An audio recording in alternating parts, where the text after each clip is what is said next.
gusto, como siempre, tenerte con nosotros una vez más, musicólogo de nuestra Universidad Gracias. de Concepción. Y siempre bien acompañado. Bien Por supuesto, bien emperrado acá. A todo terreno aperrado el Nico. Oye, música chilena, música de mujeres, porque generalmente hablamos como de los músicos y no de las músicas. Bueno, es todo un tema porque el espacio de la música históricamente ha sido un terreno dominado por los hombres, y cuando la mujer ya se instala como un referente más importante tiene que ver justamente con las músicas populares, masivas, y obviamente eso también genera cierto tipo de críticas respecto de cómo se empieza a posicionar la mujer en los espacios de la música, sobre todo como esta mirada objetualizada, ¿cierto? Muchas veces dejando de lado lo que ocurre realmente con lo musical.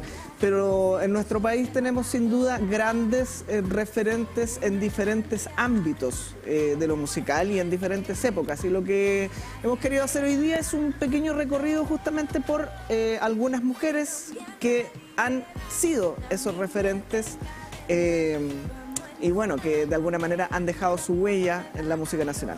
Vamos a partir entonces por Camila Moreno, ¿no? Quien es una cantautora chilena, ¿verdad? De este último tiempo también, donde su primer sencillo es Millones, perteneciente a su disco debut, que ha ganado Grammy, que ha sido súper reconocida también. La tuvimos en el REC, ¿verdad? Y ahí pudimos conocerla más también en extenso con su voz, sus Exacto, canciones. y lo que estamos viendo ahí en pantalla tiene que ver con su último lanzamiento, Fuga. Pero claro, el reconocimiento de Camila Moreno en este caso viene justamente por lo que ella instala en aquella época.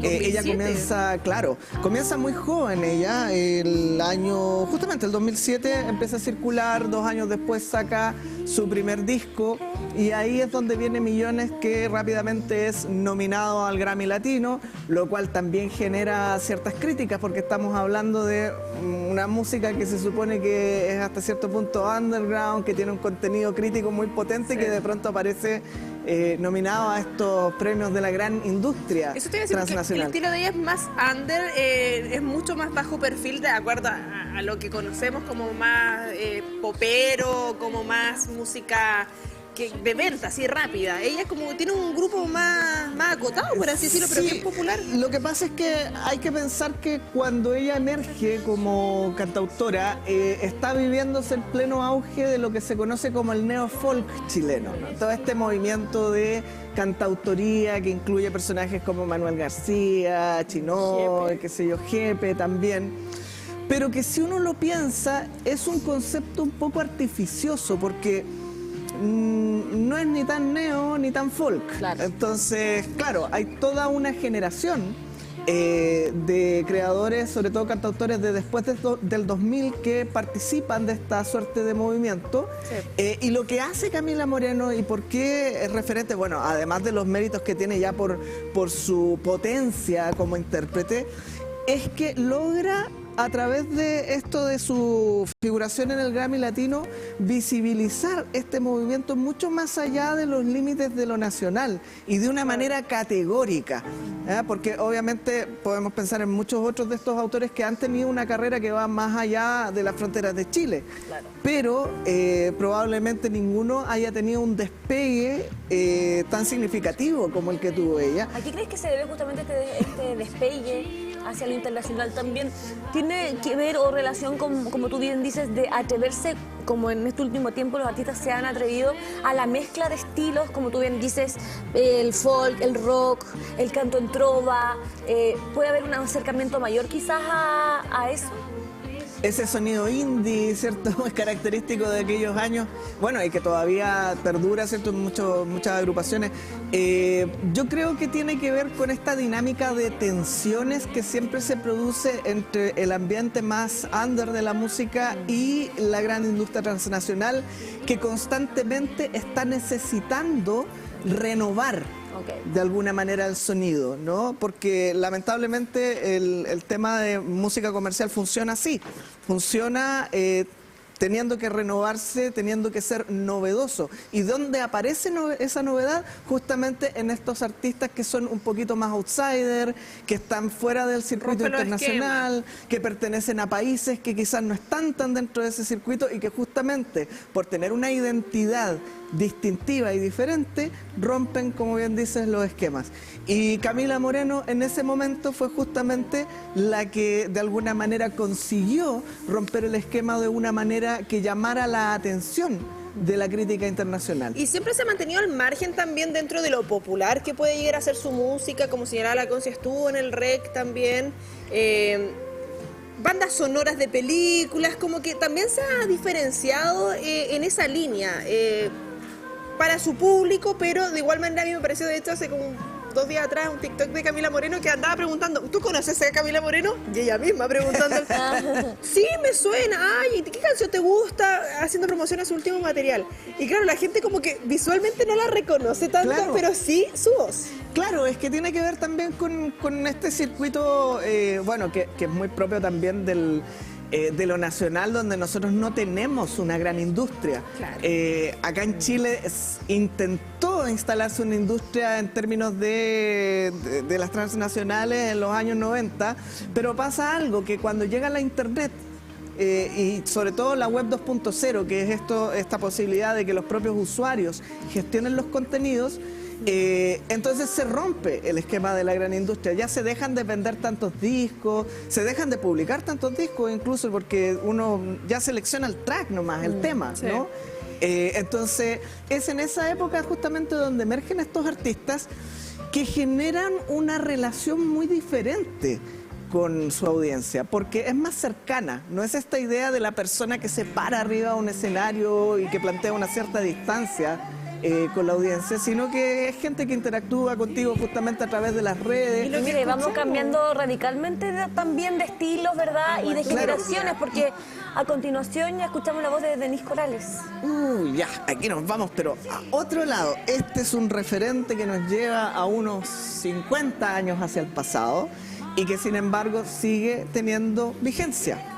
Denise Corales no es chilena, partamos desde esa premisa, que es brasilera, ¿no? Sí. Pero su carrera la realizó acá. Absolutamente acá, ¿cierto? Con la banda Agua Turbia en su momento, que fue uno de las agrupaciones emblemáticas del rock chileno, llamémoslo así, en la época de la psicodelia. De hecho, más loco, esto es más loco. Haciendo, claro, ella muy rockera, ahí la podemos ver, ¿cierto? Con su pinta justamente de época hasta el día de hoy, porque este video es mucho más actual. Agua Turbia, que también rompió esquemas en su momento, tomando la batuta del acid rock, que era lo que se estaba haciendo en ese entonces en Estados Unidos, y trayéndolo a Chile en una época. Eso, el rol de la mujer en esa época. Es que ese es el punto. Ese es el punto, justamente en esa época era absolutamente poco convencional que una mujer apareciera liderando una banda. Y el gran referente en ese sentido internacional podría haber sido Jefferson Airplane, a quien justamente Agua Turbia le hace un cover, aprovechando la potencia de Denise, ¿cierto? En esta canción Somebody to Love. Y claro, o sea, rompiendo esquemas en todo sentido en una época en que, por ejemplo, para que se hagan una idea, los que hacían este rock, para subirse al escenario y verse con estos aspectos de hippie, muchas veces usaban peluca. Claro.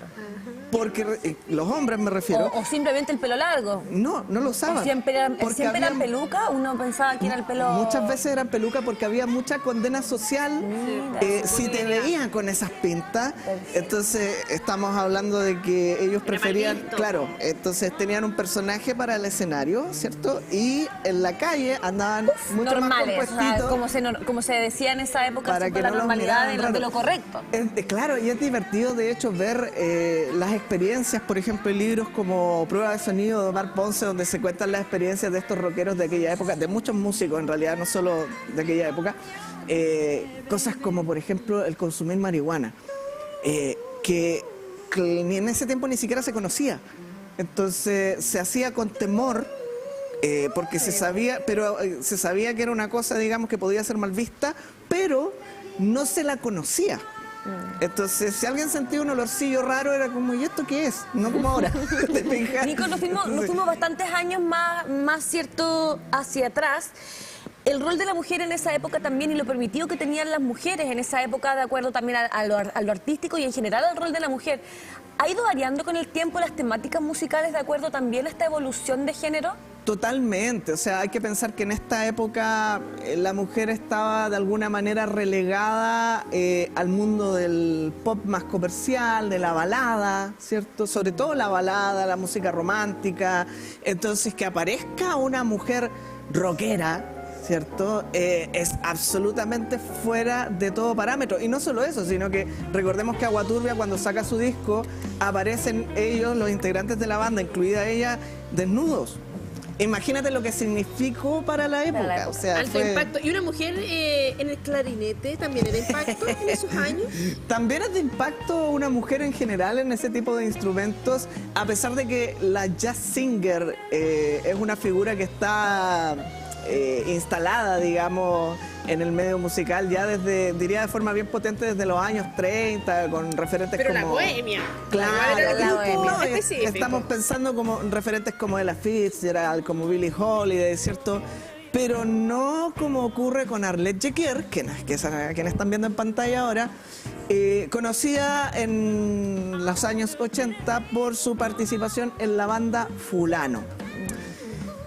Dos cosas importantes que rescatar en aquel entonces. Primero, el componente de vanguardia que ella aporta desde su manera de cantar. Además del hecho de ser clarinetista, digamos que es algo mucho menos conocido, pero que también es muy poco convencional. Mira, si lo voy a poner en estos términos. Traspasándonos al mundo de la orquesta, donde uno normalmente vería un instrumento como el clarinete. Ni hablar de que en el jazz uno encontrara comúnmente clarinetistas mujeres, sí. Los grandes clarinetistas son hombres. Pero en el mundo de la orquesta por mucho tiempo se concibió que la única mujer que estaba en la orquesta era la arpista. Claro. El resto eran todos hombres. Eso te iba a preguntar también, la relación de los instrumentos musicales con la mujer en aquellas épocas y hoy día también. ¿Se le da mayor probablemente relevancia o tiene mayor profundidad probablemente una intérprete que, por ejemplo, domina uno u otro instrumento, en este caso Camila Moreno la guitarra, en este caso el clarinete? O sea, siempre va a ser un plus el dominar algún tipo de instrumento, porque el instrumento que tú domines, o si son varios, te abre hacia una perspectiva de cómo plantear la música. Perfecto. Entonces, uno piensa, por ejemplo, en estas improvisaciones vocales que hace Arlette Jequier, que tienen un cierto carácter instrumental. O sea, a veces uno piensa, esas escalas, esos juegos que hace con la voz, son concebibles desde un instrumento, porque la voz humana en general no llega a esos tonos. O no es tan virtuosa, por lo menos cuando uno canta de manera más natural, más cotidiana. Entonces hay ahí una relación interesante que se plantea desde cómo yo concibo el canto o cómo concibo la música con lo que conozco del instrumento.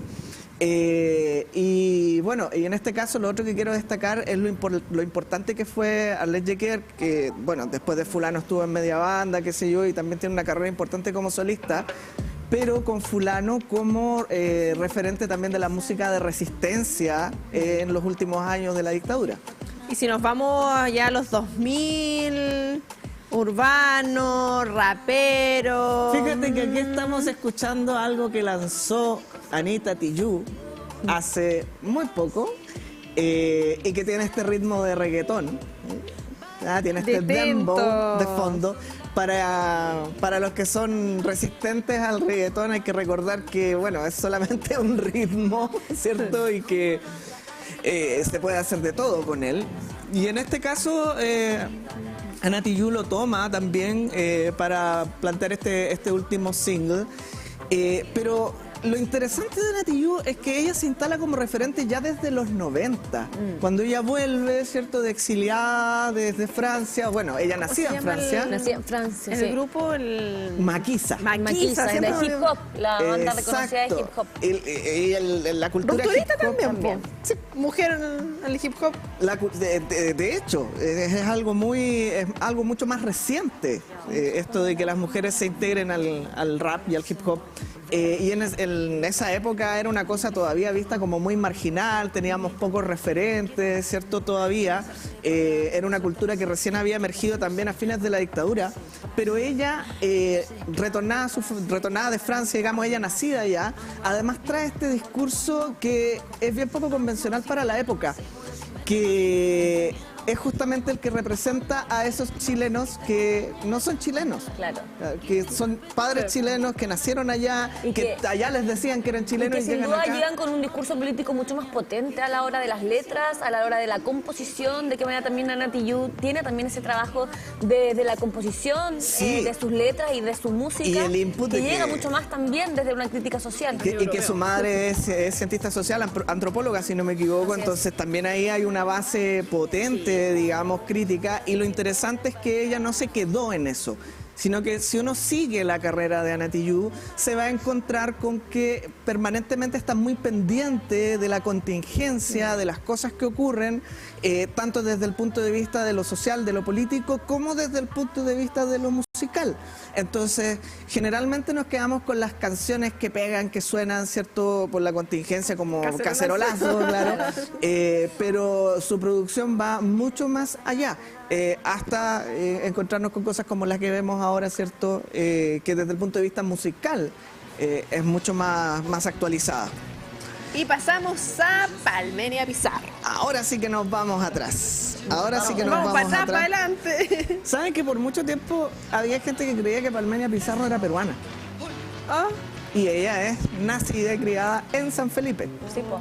Y reconocida internacionalmente también. Con toda Esa es su- justamente la gracia, o sea, es que esa voz profunda, maravillosa que tiene, ocurre que ella, siendo muy joven, viaja a Santiago y gana un concurso radial que tenía que ver justamente con música peruana. Y por luego, eso lo relacionaba. Claro, Claro. y más encima uno de sus grandes éxitos es Cariño Malo, que es un vals peruano. Entonces había gente que simplemente decía, parece que ella es peruana, y no, es tan chilena como el poroto con rienda.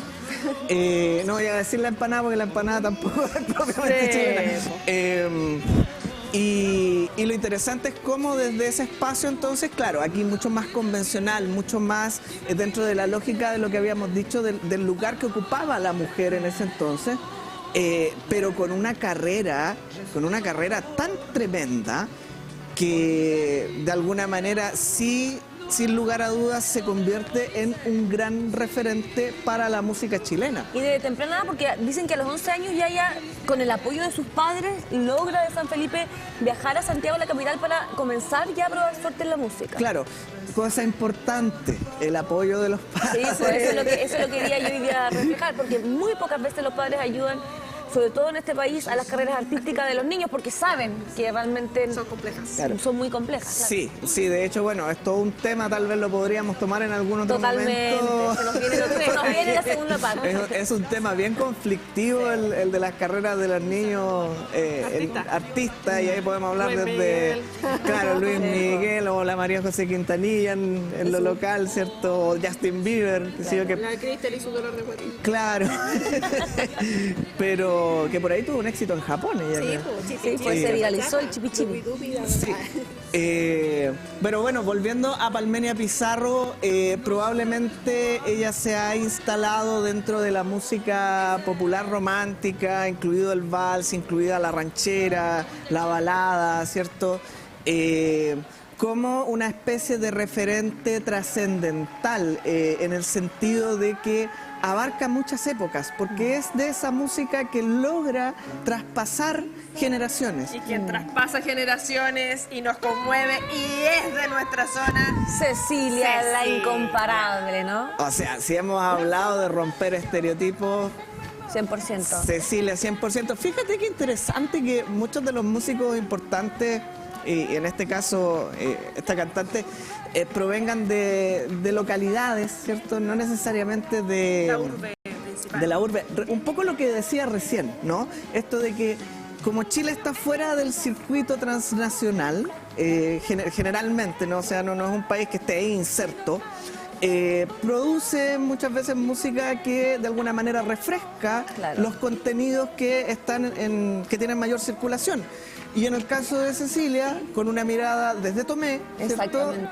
Refresca también la propuesta que se venía dando en la nueva ola en aquella época. Y una mirada rupturista también, desde una época donde era muy mal visto que las mujeres usásemos pantalón, Claro. o que quisiésemos tener una onda, cierto, musical distinta a la que la mayoría de las mujeres teníamos que estar acostumbradas. Brillo y Exactamente. todo eso. Siempre se instala esta idea de que el Elvis chileno, porque efectivamente intentó ser como una especie de copia del Elvis chileno, era Peter Rock.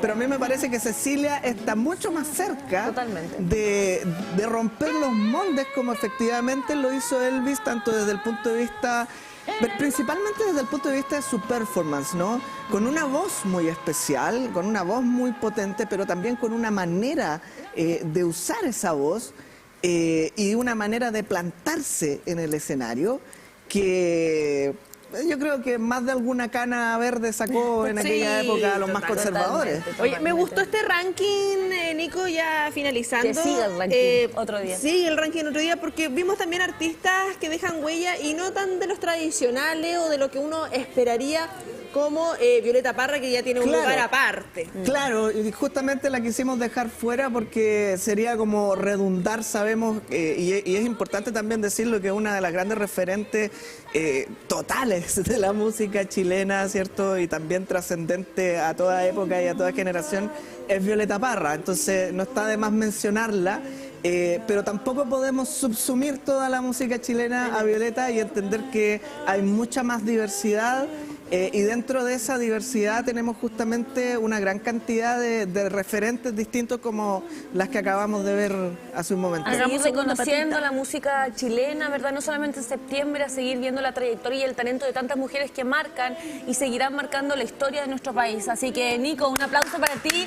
Muchas gracias por acompañarnos Despertamos a la y de la chiqui. mejor manera también con, Despertamos a las con tus chiquillas. hijas. Oye, sí, les tenemos